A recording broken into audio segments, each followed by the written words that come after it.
మరలా చిగురించబోతుంది. గొప్ప దినాలు నువ్వు చూడబోతున్నావు. నీ యేసుకు సమస్తము సాధ్యమే. నీ కన్నీరు తుడుచుకో. నీ దుఃఖ దినములు సమాప్తం అవబోతున్నాయి. నువ్వు నూతన దినాలు చూడబోతున్నావు. నీ దేవునికి సమస్తము సాధ్యము గనుక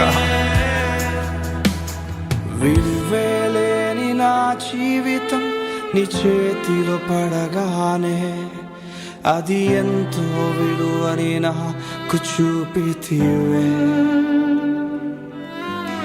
జీవమే లేని నా